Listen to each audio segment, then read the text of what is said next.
welcome back to the corporate burnouts. Hey, Mandy, how are you? So good. How are you? So good. So good. Yeah. Definitely happy to be in this office, in this chair, hanging out. We've had a lot of blowing and going recently. Yeah.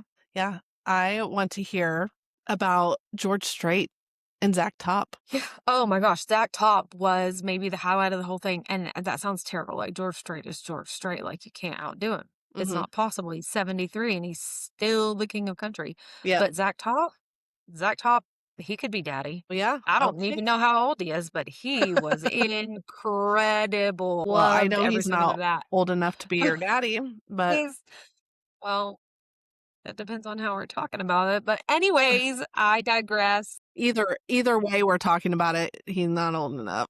Yeah, he's not old enough. It Hold on, turns I out. have I to was like, find I don't out. know how old he is, but it's fine. Oh, and now you're really gonna shame me here.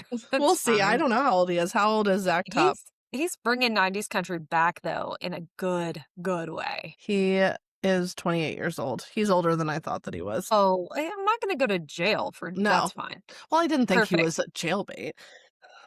No, but I'm excited. Anyway, We've been yeah, looking to see where we can see him this summer because, yeah, he he's awesome. really was a good time. He did some really good covers of some 90s songs that, take you back. And this was a Christmas present for the girls.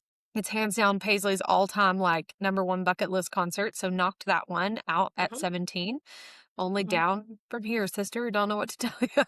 Yeah, and So truly, those kids aren't gonna be able to afford tickets to concerts in their 20s because seriously, I was looking, Zach Top is a newish artist. He's still an opener, and it's like $190 for tickets to, basically any show, and I'm like, I, you "It's know, expensive."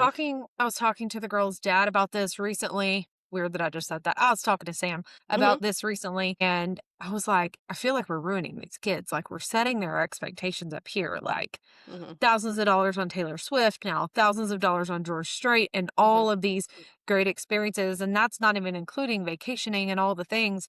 I'm like, they have a rude awakening coming when they're eating ramen in college and going, hey, when are we gonna? And it's like, well, do you have money for that?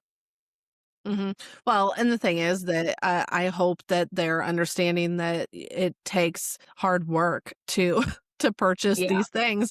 So you have to miss out in your 20s. You have to do things that are cheaper. Then in your 30s and 40s, you can get it back Yeah. together Get and start living life again, or marry a rich dude. I don't get a know because job. I just it sucks because I there was a long time when I couldn't afford to do everything that I wanted to, but luckily concert tickets were cheaper back I then. was gonna say we used to spend 30, $50 to Yeah. go to a concert and like sometimes that was a big deal to be like, where am I gonna. Yeah. But yeah, it's another world that they're living in. Yeah. What have you been up to? What was your weekend like? We drove home this weekend. We made our way back to the house and it's great to be home. Yeah. It's good to get back to work. Just I home. really enjoy working in the camper, but I don't spend as much time working. So it's nice to like Yeah. really knock down my list because I'm actually here and have time. So, When yeah. it can start to feel good to focus on things instead of Mhm. feeling inundated by all of the pressure. Mhm. I'm really excited about today's conversation. It's Mhm. been a very long time. It really hasn't been a very long time, but it's been a while since we've had a Yeah, guest. quite a while. And this particular guest is going to help us dive into not just like what burnout is and what it looks like, but like how do you recognize what's happening in your body before you're too far gone and Mhm. get to nerd out on the science a little bit. Yeah, I love it. All right, let's bring in Jessica Maguire. All right, we have Jessica Maguire with us today. Welcome to the podcast, Jessica. Oh, thank you so much for having me, Mandy. Yes, yes. All right, so I'm going to introduce Jessica with your bio. So, Jessica stands at the forefront of nervous system regulation as a renowned physiotherapist and groundbreaking vagus nerve researcher. Her international bestseller, The Nervous System Reset, has established her as the definitive voice in helping individuals overcome dysregulation. Jessica's teachings represent an important paradigm shift in understanding the brain body connection. She distills over 2 decades of rigorous study, groundbreaking research, and proven clinical experience into practical, actionable frameworks that have transformed thousands of lives worldwide. Welcome, Jessica. That's powerful. I love that. Welcome. Thank you for Transform thousands of lives. I mean, you're working with real, you know, it's personal to people, your nervous system and your, all of that stuff. That's kind of who you are. And if you can help people figure some of that out, I'm sure that it does transform lives. So it's important what you do, and we're glad to have you on. Thank you Yeah, so I understand that you are an international bestseller. Yes, I have had my book reach a lot of people, and it's been published in, I think it's over 9 languages now. So, That's Nice. incredible. yeah, it was really exciting. I wasn't expecting to write a book, but as these things happen, the opportunity presented, and it was a lot of fun, albeit a bit of a push because it was while I was pregnant. So, Oh, towards the wow. end of my pregnancy, I was very, it's an exhausting time. So, writing a book at the same time was a real stretch on my own nervous system. I'm sure. I can't even imagine. Living the nervous system stress while you're writing about it. I can't imagine the craziness of that. Yeah. Yeah, We want to write a book too. Like that's on the list at some point. It's on the And bucket list. it's really that's a hard thing to visualize, right? And you obviously didn't visualize as much as like this is necessary and then you do it, right? But I'm like, I want to have something to talk about that people would want to hear from me. Yeah. I mostly want to know so much about something that I should write a book. Yeah. Yeah. We're not the expert at anything yet. One day, maybe. uh, it's a great process. It's really interesting to understand the publishing world, and it's an exciting thing to launch, and it connects you with a lot of people. So it's been a really fun experience. Awesome. Well, I love it, and I'm very, very interested. Obviously, you know that we talk about burnout a lot, and we talk about our personal experience and coming up through corporate and the exit of that life, and then kind of just in retrospect, looking back and being able to identify the things that were happening to us in the moment. When I say happening to us, I don't mean like events. I mean like physically things that were happening that we can identify more in retrospect than we could in the moment and kind of working through some of those things. So it's very exciting to have a professional who might know more about what in the heck was going on in our brains and our bodies and how those things were connecting. So I'm really excited to hear a little bit more of your expertise on that. So Yeah. welcome. Thank you very much. I'm Can excited to. you Yes, I'm sorry. Finish what you were saying. Oh, I I'm was just jumping. that's okay. I was just about to say I'm excited to get into it. It's a great topic on the connection of burnout and the nervous system. Yes, yes. Well, first, if you'll tell everybody where you came from, what your career looked like to get to a point where you do so much education on this. Yeah. Sure. Sure. I started out in physiology, actually. And so a lot of what I was doing was looking at the beats of the heart and using electrocardiographs. So they're the little electrodes, and then you see how someone's heart changes. And that was really interesting because I didn't know it at the time, but I was actually looking a lot at the vagus nerve in this process. So after I finished that degree, I completed a master's of physiotherapy, which was incredible, but it led to me working with people who ended up having a lot of chronic health issues. And I had my own clinic, which, funnily enough, whilst I was helping everybody else, I had 2 periods of burnout in that time. I didn't really understand how to notice my own, what we call neurobiological limits, which we can definitely Uh-huh. notice on. Uh-huh. But it was a great time for me to really look at the intersection between physical health, emotional health, and even relational health. And so it was hard because a lot of the way that we were taught to treat was separating the brain and body and saying, well, this is mental health and this is physical health. But what you would see in clinic was a cluster of many Uh-huh. different symptoms. So, for some people who are anxious, you might see they had gut disorders, insomnia, and pain. Uh-huh. Hmm. Then your people who are more on the burnt out side of things, and they can be apathetic and their immune system isn't working as it should. And they're also experiencing more physiological symptoms. So I decided to close down my clinic and take time off to understand this connection of the nervous system. And I really got into the research on interoception, which is how we understand our own internal bodily signals and can listen to them, which I think really connects to burnout. But it Yeah. also, is it's like the essence of regulation. Because if we can't notice what's happening, we can't make a decision. You can't do anything about it if you don't know what's going on. Absolutely. Exactly. So when I came back to working in clinic, I changed the way that I worked, but I started doing more small workshops for my patients, and they just grew and grew organically. And then I ended up taking that workshop online. Um, And that was in 2018. And then we've progressed on from there to we had our 8-week vagus nerve program. And now I only train practitioners and coaches really in a nervous system certification course. So in that time we've had 25,000 people come through our courses, which has been incredible, but it's more like along the way we've been able to educate people on things like looking at burnout through a different lens or looking at anxiety and stress through a yeah. different so and that's been really wonderful to support those people along the way. I love that. I love that. Okay, so can you, because I've heard of the vagus nerve, obviously, but like can you tell people what the vagus nerve does? And when people think of the vagus nerve, they think it's like one little nerve, but it actually is more like an ecosystem.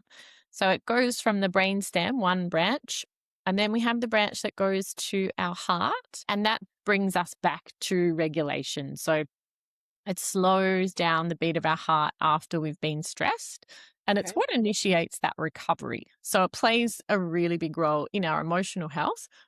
And when we come back to regulation, we often feel that sense of our breathing, sadness, Yeah. Mhm. we can feel that viscerally. And then there's another branch of the vagus nerve that goes from the brainstem under the diaphragm, and it spreads out like a vine to touch almost every organ in our body. And that is sending a lot of that interoception or those bodily signal messages up to the brain. So 80% of the vagus nerve's messages run from the body to the brain. And this is why being able to connect to bodily signals is so important for taking care of our health and avoiding things like burnout. But it basically feeds information to the brain, and then the brain will create an output. And that's the process of what regulation really is. There's probably a bit of a overemphasis on calming down now, but it's not, regulation from being able to have those signals from the vagus nerve come up to the brain isn't necessarily always about calming down, because some of them we don't even notice, but Yeah. we could say the vagus nerve is really playing a role in regulating both our physical and our emotional health. Wow. So obviously, like I said, I need you to explain that to everyone, but to me specifically, right? I Yeah. have heard of it, but I didn't know what it did. And that makes so much sense, the link between your body and your brain. Obviously, we knew that there was a connection, but that's huge. And yes, calming down is a good example of regulation, but there's so many other ways that your body and your brain have to regulate, and you can't think of them as separate because they work completely together. That's very interesting. I love I love the science behind this because I didn't completely understand, you know? Yeah. Yeah. Well, especially when you've experienced those, feelings in your body and the reaction to whether it's trauma or burnout, like there's so many different things that affect your nervous system. When you've experienced that feeling and you don't have an understanding of what it is, it's it's a little bit panicking to me to have something going on going, I don't know what's happening to me. So a little bit of education goes a long way. So Yeah, it does. And I think that's the piece where behavior makes sense when we look at it through the lens of the nervous system, but so does our internal experience, which in itself, when we understand what's happening, that reduces how much threat we put on something, and that Yeah. can us towards regulation. So when we understand and are educated on the nervous system, it can really bring about regulation. Yeah, I love that. So the obviously we know that burnout dysregulates you, right? Is that correct to say? Yeah, it's a funny way to look at it Mhm, through when we consider burnout through a nervous system perspective, because I think a lot of people think burnout is like a lack of willpower. I don't have the motivation. Like we frame it as more of a psychological thing. mhm, But when Mhm. you can see the states of the nervous system, burnout and hypoarousal actually fit together. So we've talked about regulation as one step. And when you might face a stressor, the first thing that happens is the vagus nerve releases its regulating effect. And we have our system mobilize energy. So, you feel your heart speed up, you feel that sense of urgency. You might notice you Mhm. talking really fast or hurrying, or there's that urgency. And the pit in your stomach. Yeah. Yeah, there can mhm, be anxiety, there can be dread. And if we can meet the threat or the challenge, which is, this is very healthy to do to mobilize energy to meet a challenge, then that's okay. The vagus nerve re engages and we recover, and there's no harm in getting stressed like that. That's fine. Mhm. But if the stress is either too much for our system and we can't use mobilization, or it's chronic, we will stay in that sympathetic state. Mhm. And then if we can't use that, we will actually drop down into an immobilization.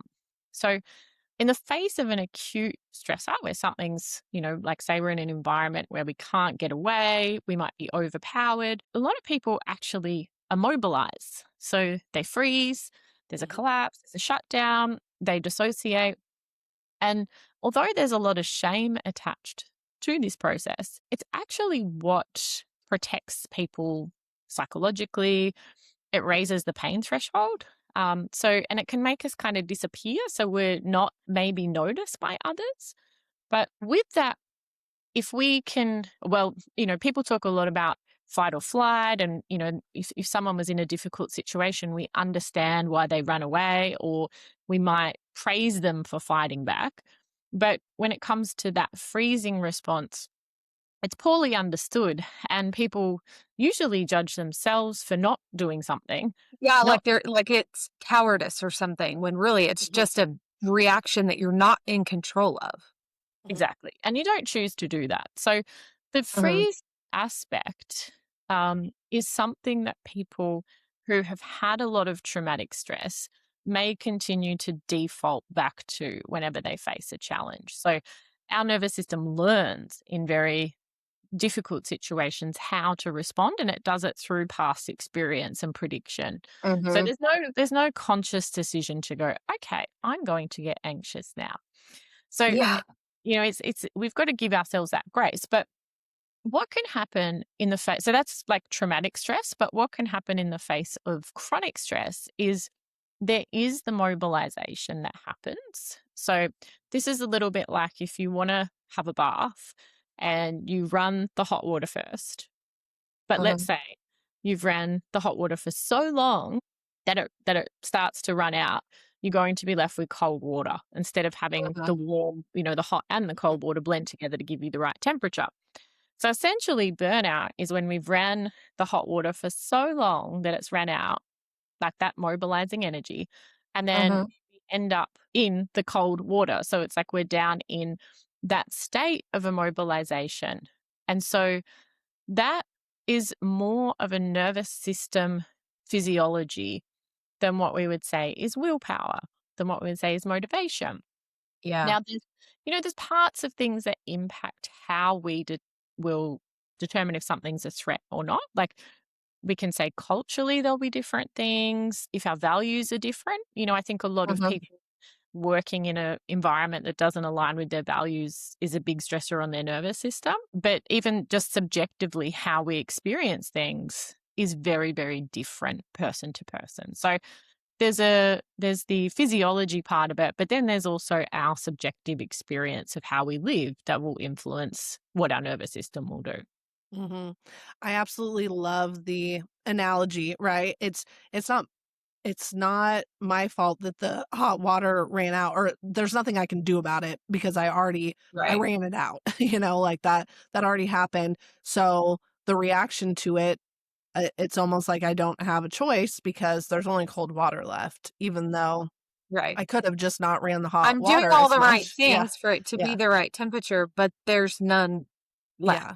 Yeah. And that's really, I mean, that's a great analogy because that's what it feels like in the moment where Mhm. you're like, I'm doing all the same things, but the output is just not, it's not the Yeah, same. I don't I have ran it. out of Yeah. space, or I ran out of there's nowhere else for it to go. You said that if what you're doing doesn't align with your values, that's gonna make things tougher. What about masking? Because I think that that's what led to my burnout specifically, and just I mean, it was too much, too many hours, too much time on, but the masking, not being in a job that fit me perfectly for my personality and how I wanted to live my life, that makes sense if that's what you're talking about.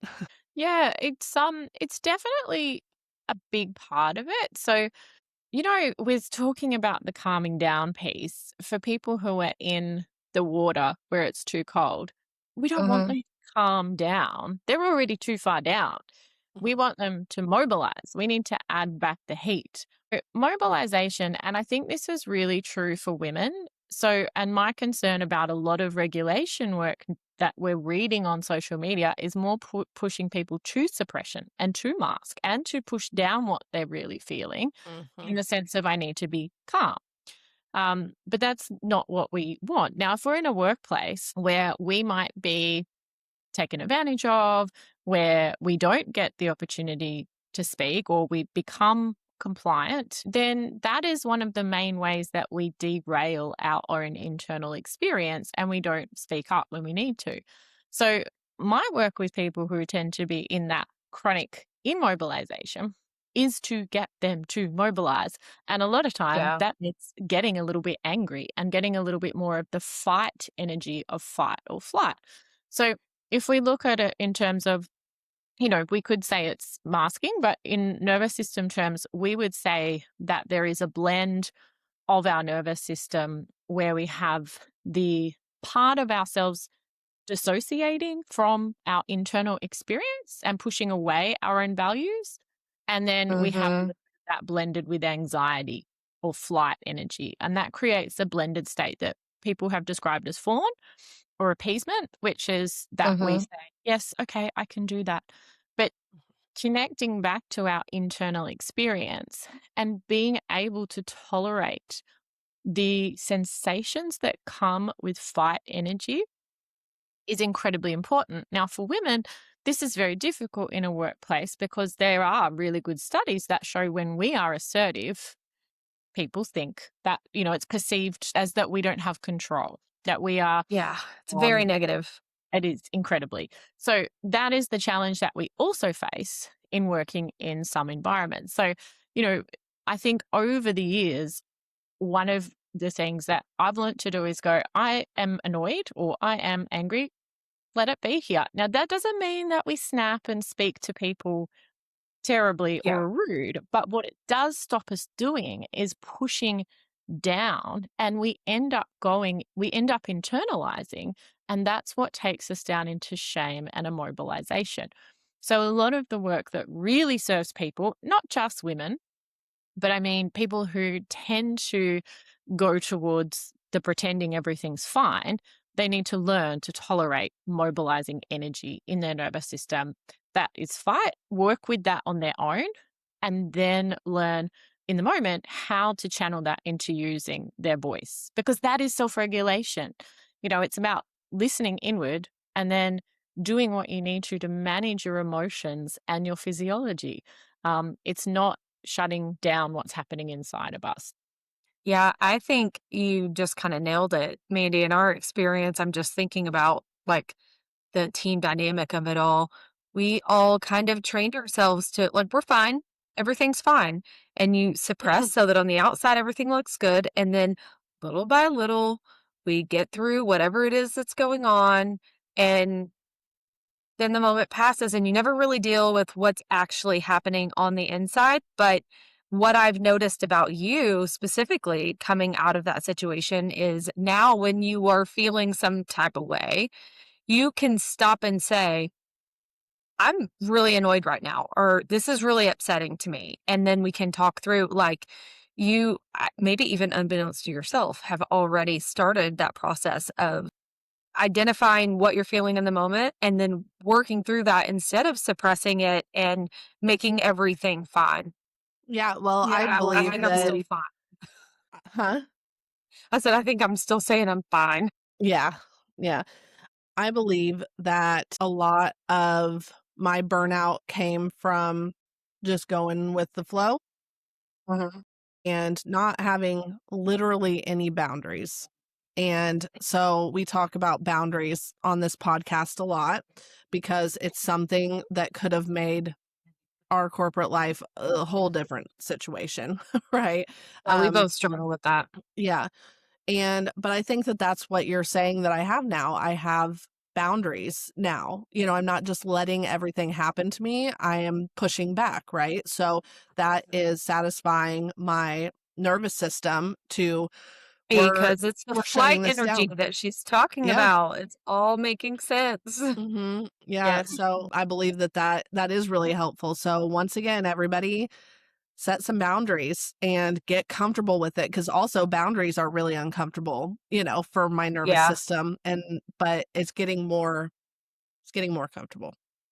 I think people struggle with boundaries in the first place is because they don't even understand what it is that they're annoyed about or what they're actually experiencing in the first place. So, you see a lot of the scripted boundaries that are very cognitive, and often that takes like a lot of rehearsing and thinking about it and cognitive effort. But the better we get at being able to listen again to those interoceptive signals in our body Mhm.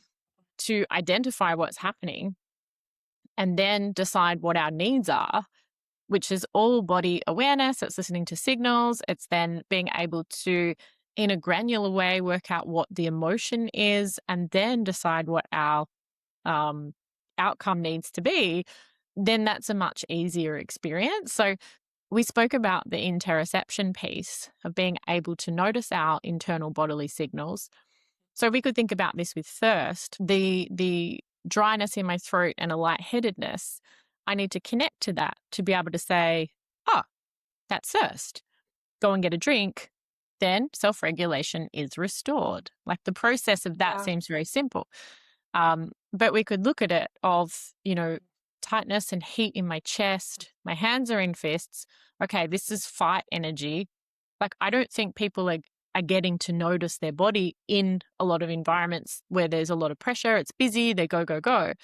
And then it's still then recognizing, okay, I'm annoyed about this. What do I need to do? What conversation do I need to have? And that's a faster thing that we can act on to support our own needs. But I don't think, the understanding of what I see is that a lot of people find it hard to connect to the bodily signals in the first place. And what we see for some people is that bodily signals are too quiet, and that's like linked to depression. So in depression, it's like Mm, the volume's turned down, and then with anxiety, it's like the volume is too way high high. and everything feels like, "Oh." So then it might be really reactive things that we do and say before we've had time to think it through.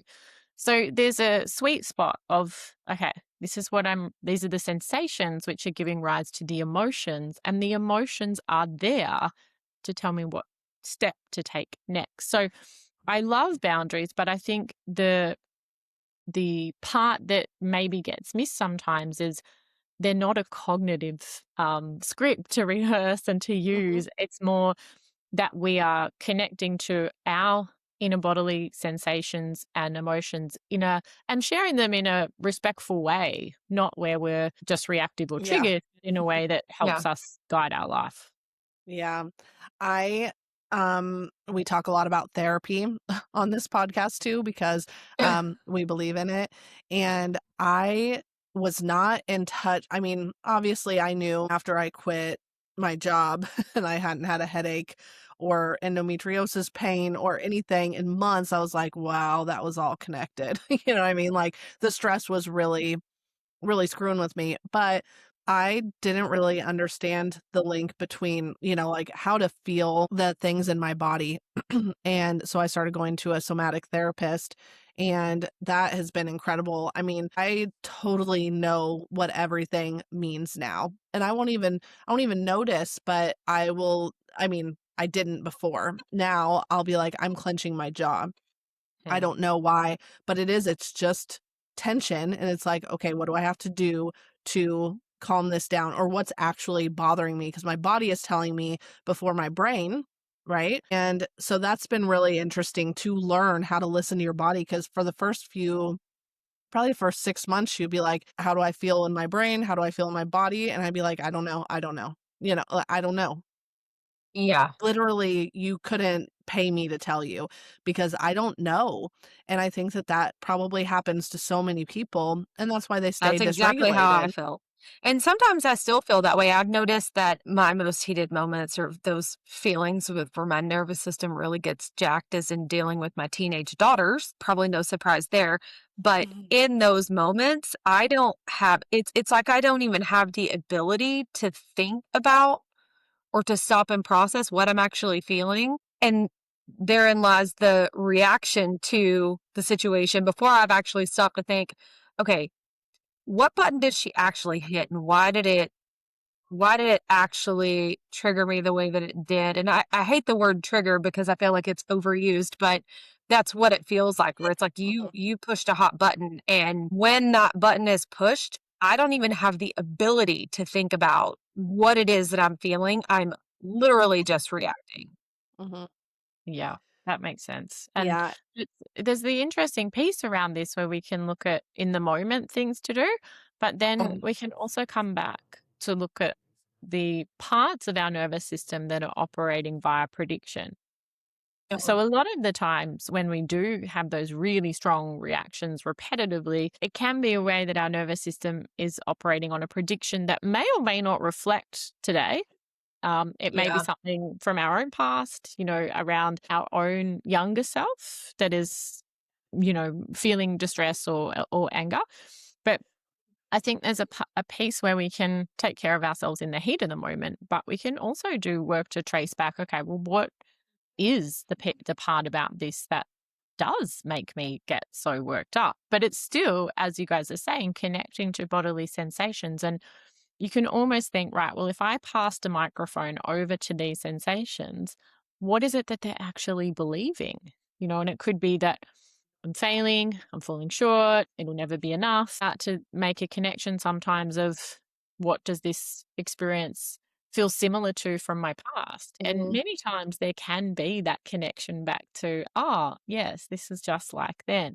So that can be really helpful because if we can interrupt the prediction of being automated, like, default, there is an opportunity for change. And it doesn't mean that we're going to be perfectly regulated all of the time, like parents. I Right. mean, I parenting is just want to be also in control. Everything doesn't have to be perfect. I just want to be in control of my own full self. So yeah. this is a neural pathway thing, right? Is that it, like when that prediction, right? You're going off of patterns from the past. Is that kind of what you would consider it, like a neural pathway of some sort that you're automatically going to take when you're triggered, or like when this happens now Yeah, when something's this. familiar. It can be. It's kind of both body and brain because we have the sensations going up to the brain. The brain is comparing those sensations of today and running them through what's happened in your life. So every experience gets encoded, particularly the ones that have been the most challenging for you. And then it creates an outcome, which then changes the body. So we have like bottom up information, top down information always flowing. So it can happen within that loop.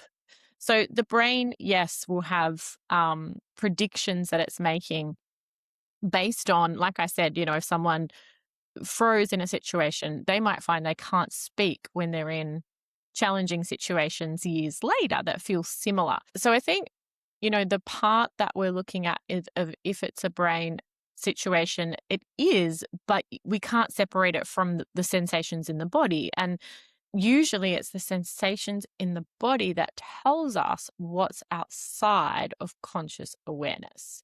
So, we might say, well, I know that my teenage daughter, or I know that this, or I know that it's that is this piece. But then the part that we may not be able to see in the way that our body is viscerally responding in a way that drives us to do something so compelling and we feel out of control can be something that's in our subconscious as well. So going into the part of us that feels vulnerable, like anger is normally the protective layer over something that is a piece where we Mhm. feel vulnerable. So it Mhm. is worth getting down into that through the body. But I think, there's no separation between that flow of information that's always happening bottom up and body down. It's just where we connect with that. And this is where we need to work with the body, but also look at the beliefs, the thoughts, the stories, the language, the memories that are around that response too. Mhm. Yeah, it makes sense to Sounds like me. I need more Every therapy. Yeah, but I mean, maybe, maybe not. But it sounds like what you're saying to me is that that's even more evidence that, when they always say stop, count to 10, usually that's to calm down your nervous system, right? Get your breathing under control or whatever. But also to spend a few seconds and just get off of that level that you're at and think about where you're feeling that in your body, maybe, and trying to pinpoint potentially what what that button is, right? Instead of just continuing on the 100 miles per hour because she started the 100 miles per hour and you're going to come at her the same. Like, could you potentially find those things in a few seconds of breathing and change the course? I mean, I don't know. I think it depends. Like sometimes when there's like a light activation, we might feel a bit anxious or a bit irritated.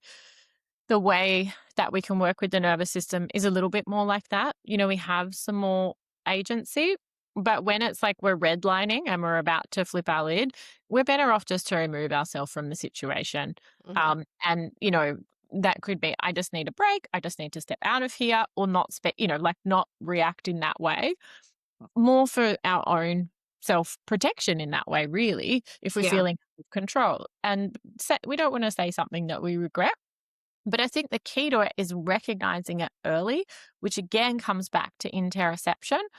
So, if someone can't recognize hunger signals, then they don't eat consistently, they get hangry. But it's the same with this, with most people don't recognize the signs of irritation, and then they end up in high levels of anger. So it's like being Mhm. able to tune in earlier. Okay, this is irritating me. I can act on this now. Before you let it get to anger. Yeah. But when you're like at the point of I'm really going to flip my lid, you can't access the higher parts of the brain that allow you to, have that ability to say, all right, I need to slow myself down. It's you just in react. So that Yeah. would be better to remove yourself from the situation, whether that's go outside for a walk, go to your room, just give the Mhm. physical distance. Then when you've had the time to let that settle from being by yourself, then you can look at, okay, how can I regulate myself? And it's, not everything needs an immediate repair.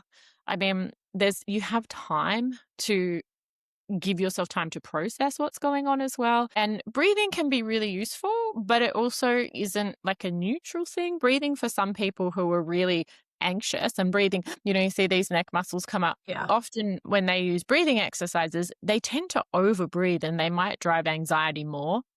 There's better ways to work with the environment and the body meeting the environment that's not as activating. And that's where like the nervous system has a hierarchy that we can honor to work with that. But I think when we're like ready to flip our lid, it's more removing ourselves from that situation. Yeah, I want to kind of equate what you're talking about, and of course, we kind of went down a path with the motherhood of it all, which is the stage that I'm in. But equating that same philosophy with the burnout aspect of things. You talked about identifying irritation before you get to anger. What would you say? How would you identify what you could look for before you hit burnout to go, oh, I need to recognize this and here's what I can do about it before you're just all the way in full on burnout and it feels like there's no coming back? Yeah, I love this question. And I think it's a challenging one.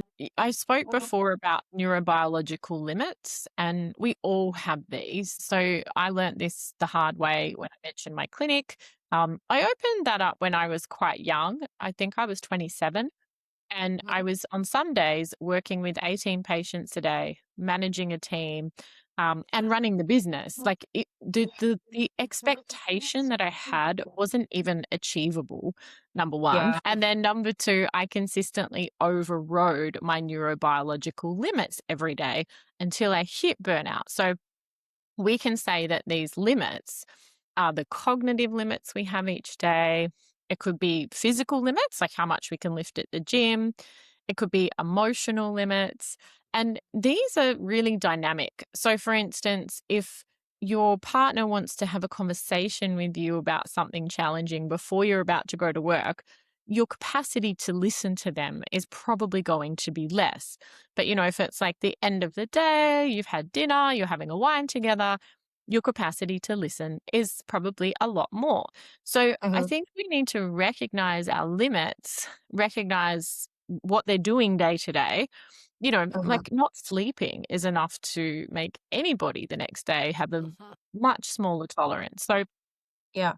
the limits really is interesting because if we have the consistent override, like I was, that's where we're running the hot water. And without recovery from the vagus nerve, if we do that again and again and again, day after day, week after week, month after month, that's where it will start to show up as overriding. Now, what happens well before burnout is the symptoms will show of your nervous system's running too hot. So people won't sleep. They'll have maybe gut issues. So that can be like a lot of people who run in hot all the time, the blood moves away from the gut. And so they have often digestive issues like bloating or pain or constipation. Mhm, It will show up in relationships, right? Like the storming out and slamming the door, the criticizing, the arguing, like that will show up in relationships. Um, so I think there's a lot of signs that happen well and truly before people hit burnout if they can recognize that. And, recovery of the nervous system is very unique. So, it doesn't mean going for a spa and a massage all the time, that it doesn't need to look like that. Like for me, if I can get an hour walk on one day of the weekend by myself and no one wants anything, I'm good to go again for the next week. I think yeah. if you work and you're a parent, the reality is you don't have that much time to really spend on resetting your nervous system.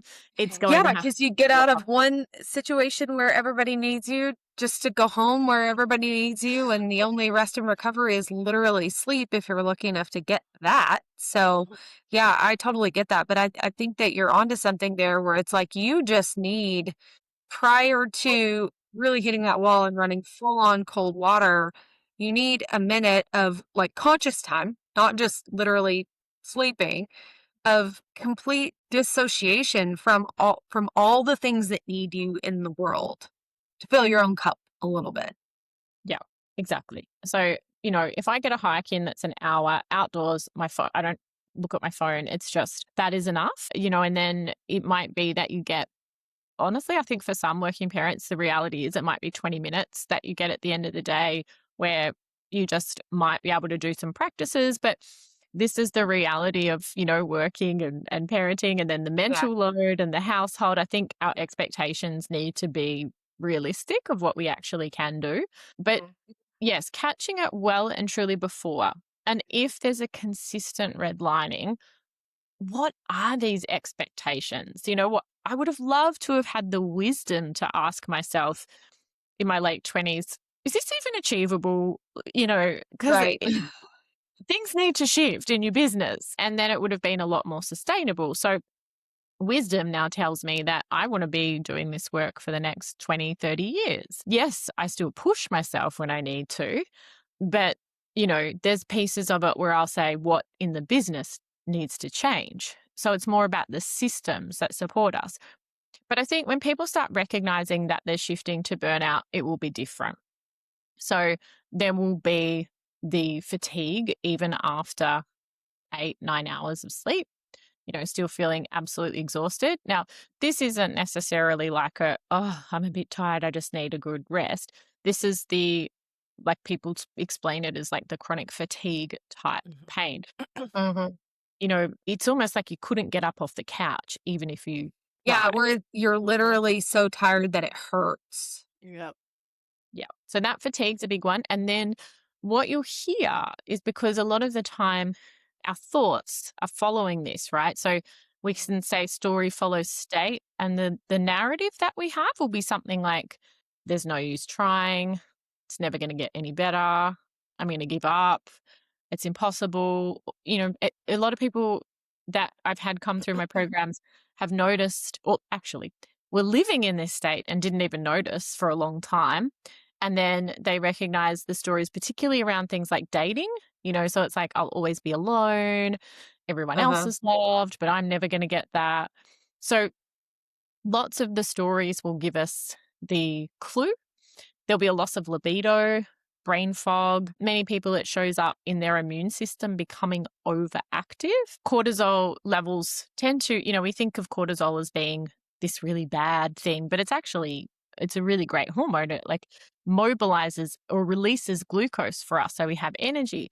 But in burnout, we see a dysregulation of cortisol. So we don't wake up with that spike in energy that cortisol should bring in the morning. And Mhm. so the mornings people can feel really flat. But, I think this is really about like what we've had a bit of a theme about with our discussion, being able to capture what's happening in the nervous system way before it hits burnout Yeah.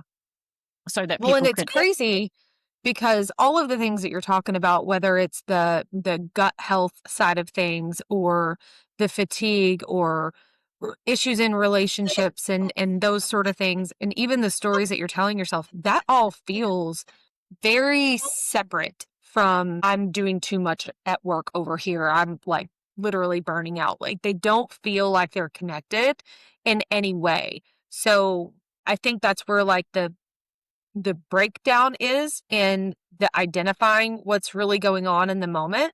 So, I'm thinking, gosh, if I had thought back even 10 years ago from today, if I could identify those things that were going on in my life, I'd be like, oh, yeah, that makes sense because I am feeling some type of way over here at work. But I didn't realize that all of it was happening in a connected sort of way. Yeah. So hopefully this piece of education can stop people in their tracks before they get so far gone that they blow up their career in the corporate world or in, whatever direction they're going. Because don't think that the issue is corporate.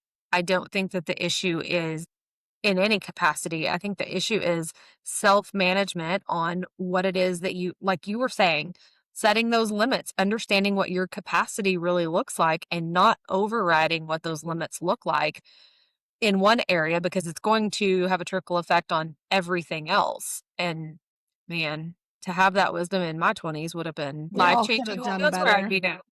Yeah, we all could have done better. Um, all right. So, final question, I guess. Some of our listeners are at a point where they're like, well, I'm already all the way in burnout. And The like you damage is said, done. Where do we go now? yeah. So, what do you recommend to get the nervous system regulated and back on track? Yeah. So I think the first thing is it always starts with being able to recognize what the system's doing. And so Mhm. that is like we spoke about with that interoception piece. But even looking at like if it has come from expectations, like we said, that were too high and it was out of our capacity, why do you have expectations that high? So, what is the unmet need? What is your limitation? Is it the unworthiness? Is it feeling that unless you're overperforming, you know, you're not doing a good enough job? Like, where's the perfectionism coming from in the first place? Because often there is and it's not necessarily about just working with limiting beliefs. It's the self that you feel you're identifying as that's creating this limitation that you need to somehow be, like I was trying to do things that weren't even possible anyway. So I think that for overachievers, it's really getting in touch with what you might be believing. So then once we look at the water being too cold, we've got to look at, well, how can we add some heat to that? And this is a lot to do with upregulating the nervous system. For some people, they find this through connection with others. So, there's got to be the people that you really enjoy being around, or like if you're an extrovert, it's that sense of belonging with a group. In that state of hypoarousal, you will see there's a tendency to withdraw and isolate. So it's one of those things of do the opposite, like try and reach out, try and get back out there. If you don't feel like you've got the tolerance for a lot of people, it can just be one person or going out where there are people, like a park or the beach, but getting yourself out of, if you're, feeling stuck inside alone, that's not the place to be. The other thing that we talk a lot about is, or we've already spoken about this, is the fight energy. So when you tune in to what's happening inside of you, and, there might be this part of shame and blame that's pushing, making you internalize that things are your fault. I think it's really being able to work with shame and seeing what else is there underneath that. So it's a little bit like once you sift through the shame of, oh, I'm just not strong enough, or I'm falling short, or I can't keep up with my workload. It may be really looking at, hang on a minute, what part of this isn't my fault? What is the environment I'm in? And we spoke about this. Like, is there a massive misalignment with values? Is there unreasonable expectations around what needs to be done? Is there poor management? Like, put the blame back where it needs to go. And I think sometimes this is where we need help from somebody who's objective to do that, like speaking Uh-huh. with somebody else, working with somebody else, because it can be so easy for us to default that it's just, I'm not doing this right. So Yeah. that's a really important piece to play into it. And then the last part, one of the best ways to bring mobilization and more of the hot water in, it sounds crazy, but it's play. So it's what mobilizes your nervous system, but it still feels safe. So play is a blended state of mobilization, which is the same energy that brings fight, that brings anxiety, but it's kept in check via the vagus nerve. So for some people, this will look like going to a comedy show. For some people, it's a trivia night. For others, it's actually playing a sport with somebody. It could be going for a surf. It could be being out with your dog or your kids, but it's bringing in the mobilization with safety, and it's turning on the hot water tap again. So really looking at ways that you can add that energy back to your system. And I think as well, finally, it's that connecting with the ability to, if you'd recognize yourself as fawning or appeasement, like tolerate fight, tolerate anger, get good at it. If this means going to the gym and tolerating sensations that are really strongly mobilizing, that's where you'd want to train. Just like you would to get fit and build muscles. It's the same thing. I love all of that because we have to figure out, if we make our way all the way into burnout, how to pull back out. And we've heard a lot of times you can't just take a week's vacation and you're better. And I think that it's because of one of the things that you said. You have to figure out how to fix the things that are your fault, right? You have to fix your mindset Yeah. on, my whole identity revolves around my job, right? Like you have to get rid of that. That's why we're Yeah. high achievers and high performers and overachievers, whatever you want to call it, is because our worth is tied to this career, this job. But we also, I love one other thing that you said was about you need to find someone who's objective to kind of help you decide like what things do I need to change and what things are out of my control. And I love the objective portion because we put a lot of blame on other people. We didn't take it all on ourselves. It wasn't like we were like, "Oh, we're just, we just work too much. It's all our decision." Yeah. But we did take responsibility for the parts that we played, but we bounced it off of each other and we were in an echo chamber of Of the same bullshit. emotions. Yeah, Yeah. And so that those were not objective people for me to talk to when I look back at it because we just Mhm. kind of riled each other up. And so we felt the anger and the irritation, the anxiety, but we weren't trying to fix it and we weren't getting to the root problem, right? That we could control. And the first time that I started feeling better was when I quit, because I that was not going to be a problem anymore. And I've had to fight burnout while having my own business because of the pressure that I put on myself and then the pressure that having employees, like having to make sure that they got enough money, like all of that. It's like I had to fight that because I was putting myself back into that situation, except for at that point, it was pretty much all my fault. You know what I mean? So I think it's huge. Think about if you're sitting in burnout and you don't know how to get out, what can you control and change when it comes to your mindset? And what isn't up to you, but hopefully you can figure out how to change or fix, right? Go play. I love that. I love That that. was a I mean, huge takeaway for me just now. I'm just mhm. thinking about this like using energy. Like it's not necessarily about needing rest or, like you said, going to the massage or the spa or having a week's vacation. It's like go exert energy in a way that is safe and feels good and is not draining because to have energy, you have to create it, right? Like you create that through movement, and that all makes so much sense. And it makes me feel Mhm. really dumb that my light bulb just went off about that. But like, it makes sense whether it's sports or card games or trivia nights or, just a good night out with your friends that makes you, that like fills you up. Like, Yeah. Just go when laugh, you're right? feeling those things, Mhm. that's the last thing you wanna do because you don't feel fun.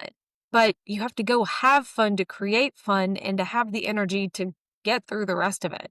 Mhm. You're brilliant.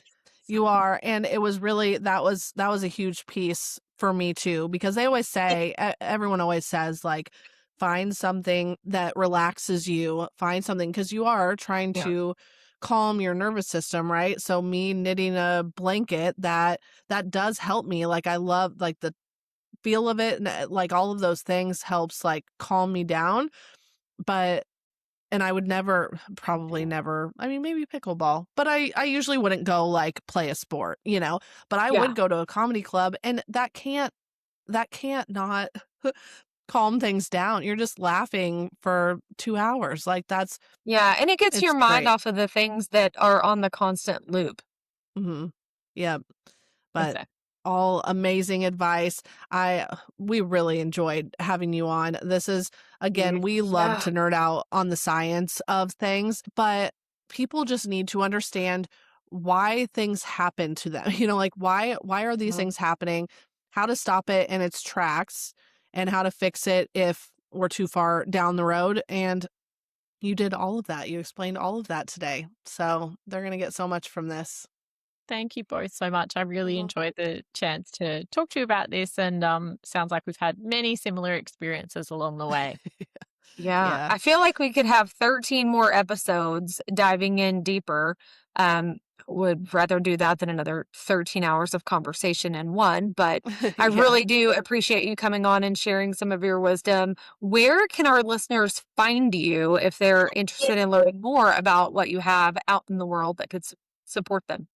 Yeah, sure. So the easiest place is to head to my website, jessicamaguire.com. And I'm probably the busiest on Instagram. I do tend to hang out there a bit. So All right. Awesome. We'll link all of that, obviously. And you talked about your book. We'll also link that. thank Yeah. you. And a couple other places that they can see that you have spoken, right? Because you have been all over the media because what you have to talk about is so impactful. So we'll link a whole bunch of stuff for people too if they want to do a deep dive on you. If they're a coach or a practitioner of some sort, that's who you coach at this point for the Yeah. most part, Yeah. you said? Okay. Yeah, you have our certification course, which is really a great way to learn to work with people in the way that we've spoken about today. A lot of it is the resources, but also the education that really helps people, as we spoke about. And you can find information about that on her website. So take a look at that. Thank you so much for joining us. I know that everyone's going to love this. And if you guys have any questions for Jessica, you can DM her or ask her on her website, but you can also put it in the comments here and we will get with her about that and get some answers for you. And as always, we want to hear your secrets. So please send those on thecorporateburnouts.com and under the secrets tab. It's anonymous. We'd love to read your corporate secrets on our podcast. That's all I have today. Thank you, Jessica. Bye, guys. Bye bye. Have a good day.